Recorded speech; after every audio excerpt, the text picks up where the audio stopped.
புத்தர் அவர்கள் ஒரு தியானம் பண்ணிட்டு சொற்பொழிவாற்றார். சீடர்களே இங்க வாங்க, நீங்க டெய்லியும் 1/2 மணி நேரம் மட்டும் தியானம் பண்ணுங்க, 6 மணி நேரம் தூங்குறதுக்கு சமம் அப்படின்னாரு. அதுல ஒரு பையன் நம்மள மாதிரி குட்டுன்னு ஓடியாந்து கை தட்டி விசில் அடிச்சு, சூப்பர் சார் கை கொடுங்க அப்படின்ட்டு ஒரு கேள்வியை கேட்டான்.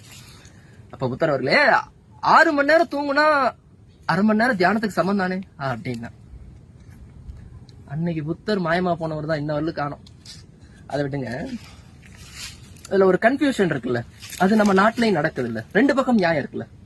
நம்ம நாட்டுல தண்ணி போட்டுட்டு நாலதான் பிரச்சனை அப்படிங்கிறாங்கல்ல. இவங்க பக்கத்து போய் கேட்டோம்னா, தண்ணி அடிக்கிறவங்க பக்கம் போய் கேட்டோம்னா, எனக்கு அவ்வளவு பிரச்சனை அதனாலதான் குடிக்கிறேன் அப்படிங்கிறாங்க. இதுல எது சரி தவறுன்னு எனக்கு தெரியல. தெரிஞ்சா நீங்க கமெண்ட் பண்ணுங்க. ஏன்னா சரக்குக்குள்ள பிரச்சனையா இருக்கு, பாட்டிலுக்கு எக்ஸ்ட்ரா 10 ரூபா சொல்றாங்க, அதுக்கு என்ன சொல்லுவீங்க?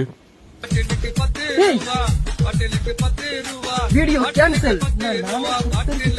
சக்சஸ், வீடியோ அப்லோட் பண்ணிட்டேன். அப்லோட் பண்ணிட்டியா? நான் மலைக்கே போறேன், கீழே வந்து